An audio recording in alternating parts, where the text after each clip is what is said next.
So lately, I have been focusing attention on creating awareness about the identity of the Igbo.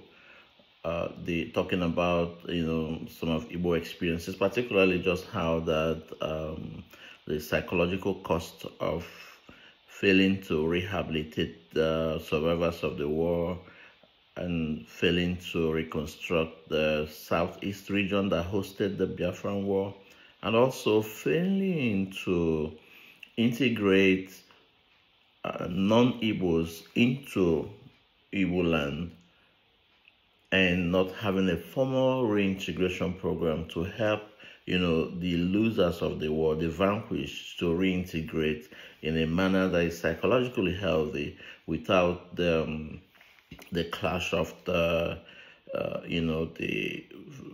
complexes, superiority complex on the part of those who won, and also inferiority complex on the part of those who lost the war. Just leaving things to sort of happen, to to flow haphazardly without any meaningful strategic intervention. That has led to complications that we have today. Okay, so but in creating that awareness and in making that focus about the Igbos, my goal is not to draw to make excuses for the things that many Igbos could have done differently or could do differently. Also, my goal is not just to point out just what every other person is doing wrong. My goal is to build some sort of level of awareness the population amongst the population of Nigerian tribes who are easily manipulated, those who are easily confused, those who are, the subject matter of the manipulations.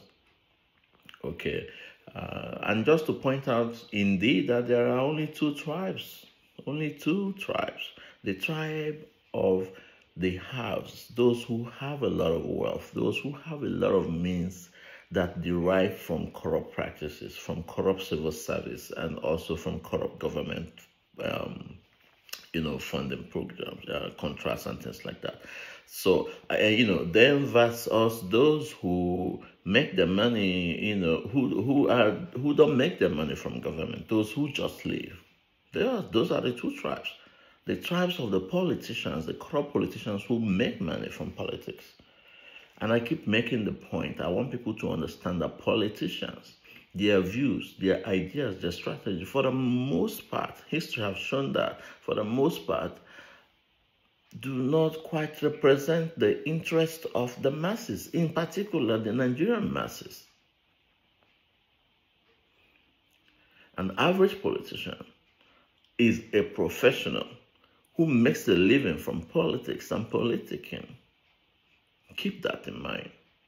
So if any of their shared identity, any of their, cultural identity can provide access to victory or could help facilitate victory for them, they will tool it. Whether that is their gender or age, whether that's geography, place of residence, whether it is education or marital status, whatever they find to their advantage, they will utilize it. They will tool it to their advantage. Ultimately, the goal is to win election, to have more influence in government, to tap into that budget, to tap into the resources. Whether they do that by influencing policies to favor corporations that promote their interest and give them cuts, or whether that is derived from, just the threats and the deprivation of resources, which ultimately puts the other guys, the other tribe, at risk and at danger and vulnerable.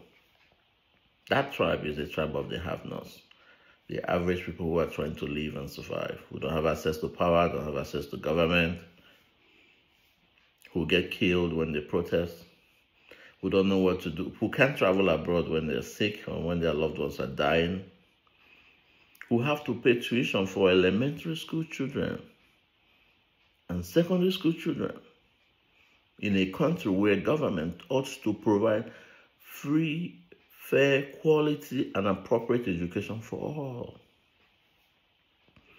You see, in Nigeria, the citizens are doing for the government what the government ought to be doing.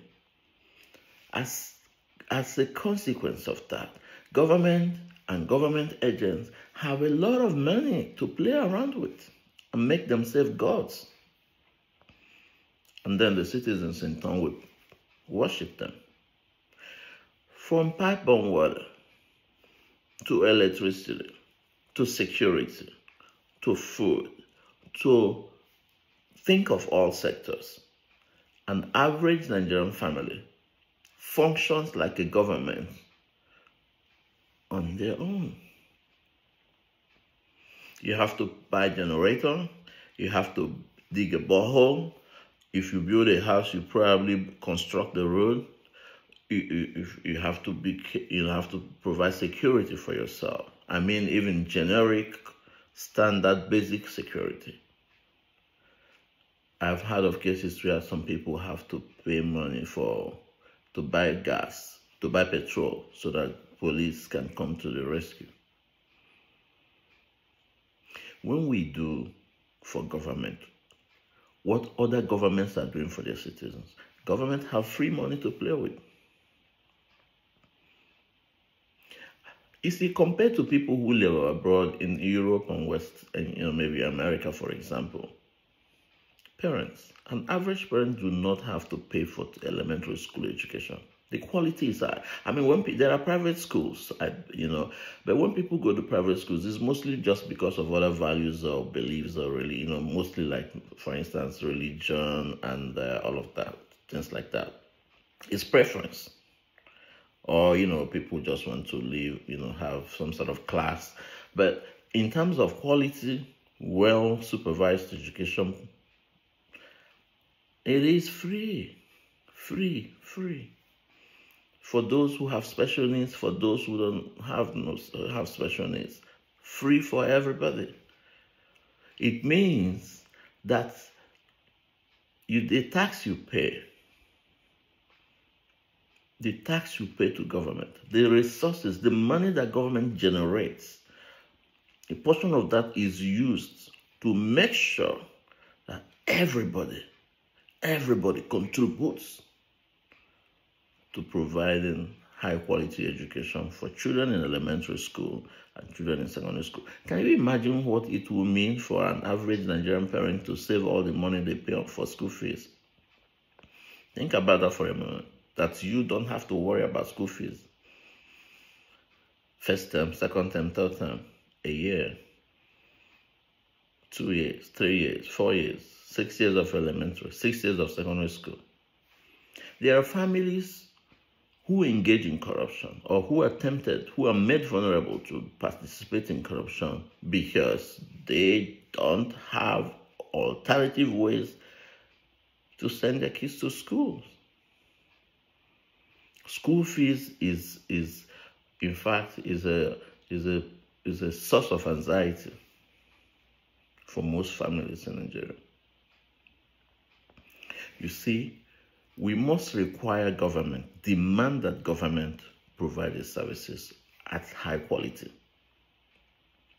The sabotage of private investors, if there are, like in education, for example, the Nigerian education system is skewed to private schools because these private schools somehow, found the gap and found a way to meet the gap to help society, which they are. But there is a way that you can look at it. We have to have government supervision systems and, to make sure that these private schools are not just providing services and meeting needs, and that they're not indirectly sabotaging efforts to build a corporate, the public schools. And that's just an example. Whether it's from power, if you look at power generation example, as for electricity and all of that, you don't have to own a generator.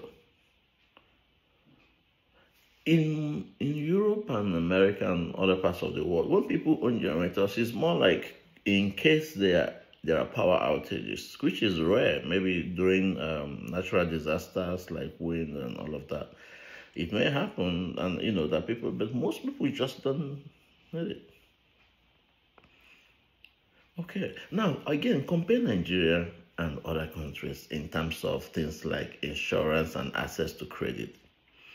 Most people in Nigeria who permit and support corruption may stand against them if they have a way of accessing credit.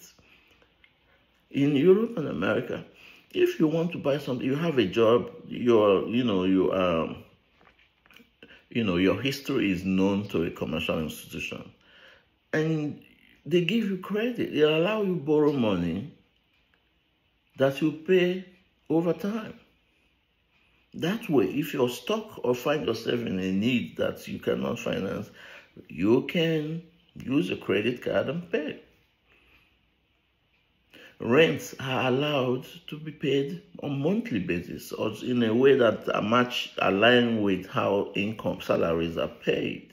So if people are earning money bi-weekly or monthly, you can't expect them to pay annually. That's setting people up for corruption. Okay, again, government can work with, financial institutions to make this possible. It can happen in your local government. Even if everybody don't do it at the same time, get your local government councillors to begin to do that.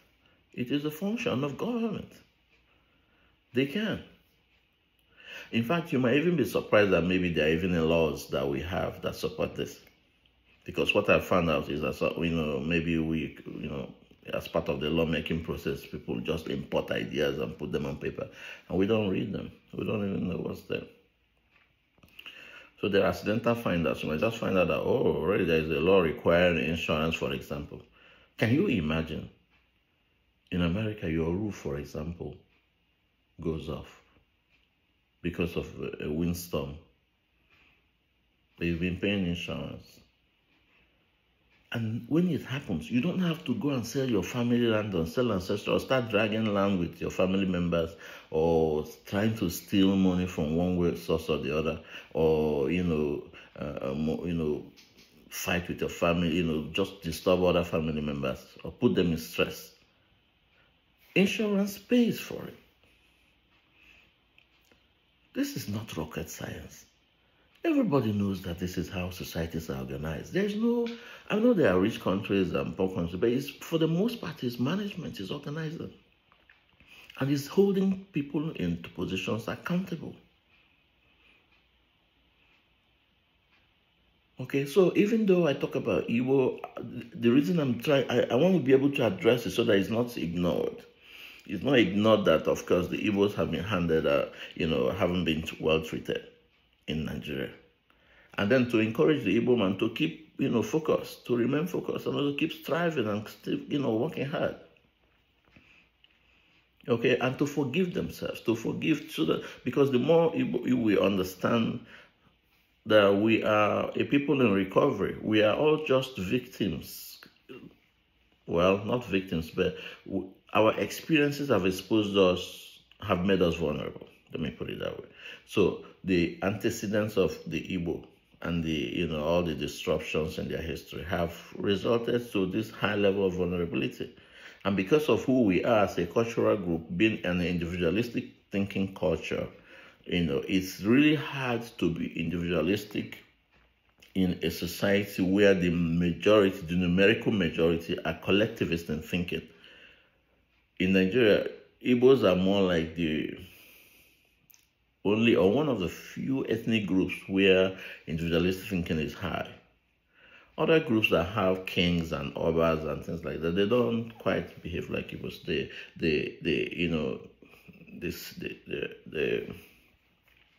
They have individualism, but it's not to the degree that you have in amongst Igbos. Okay, so when you starve or there are certain experiences that an individualistic thinking cultural group will go through. Unity will be scarce. Unity will be very difficult to get amongst them. because of the high level of competition, which would lead to mistrust, which will lead to sabotage. It's really hard for an individualistic thinking culture to be successful in I don't want to say lawless nation, but in a country where constitution is not the reference point. If people have to please, if people, worship people, all this, be tribalistic, give things to people because they're related to you or because you like them or not that you like the constitution or not to follow these rules. If that's the case, then Igbos will suffer. And that's why Igbos are suffering. But if non-Igbos for the most part are benefiting because it's easy for them to converge, I think, as a group and influence policies to favor them as a group. But ultimately, in a sane society, like why most Nigerians succeed in places like America, nobody's trying to stop you because you're not born there or originally from one place or the other. In fact, you can contest elections. You can become a governor anywhere in America if you're a citizen. So that's more like the challenge for the Igbo. So again, my point is understanding the position of the Igbo is important in not only helping the Igbos, but also conveying to non-Igbos to understand that it's really unfair to compare post-war Igbos with non-Igbos, because we don't have the same history, we don't have the same experiences, we don't have the same trauma. You don't have the same trauma. Okay?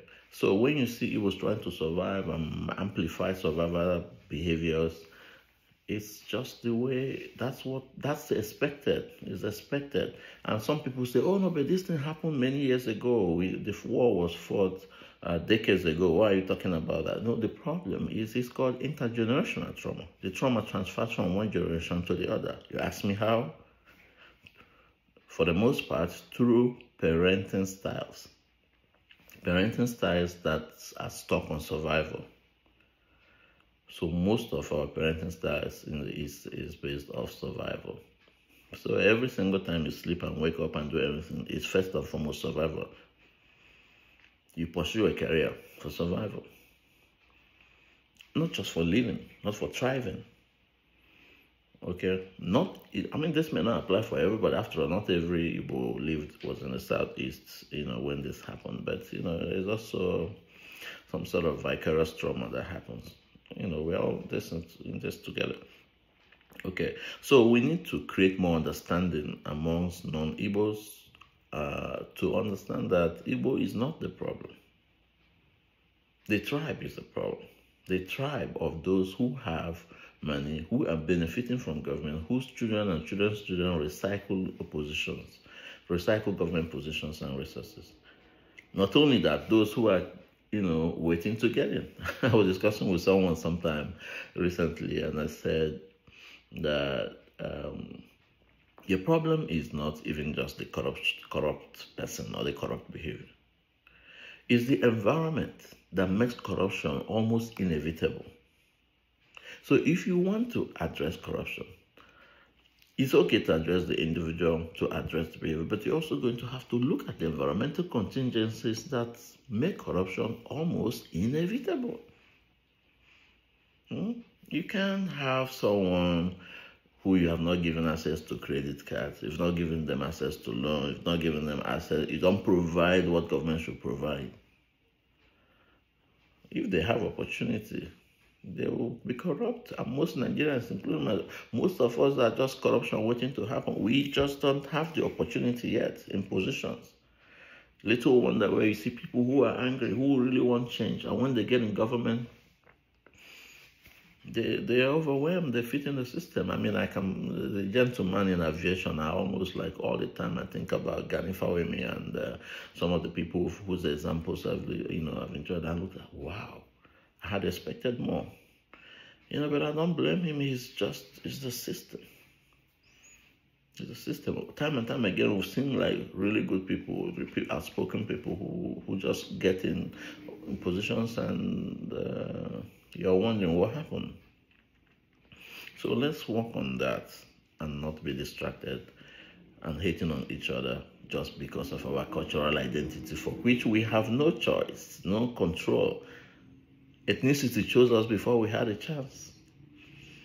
You don't even have it. In fact, most people, if they are asked to choose where nationality, where they will come from, some people will not choose to come from where they come from. All right, enjoy, and I hope you think about these things, and understanding will help us to to properly articulate, conceptualize the problems, and then conceptualize appropriate solutions. That's what I think. Enjoy.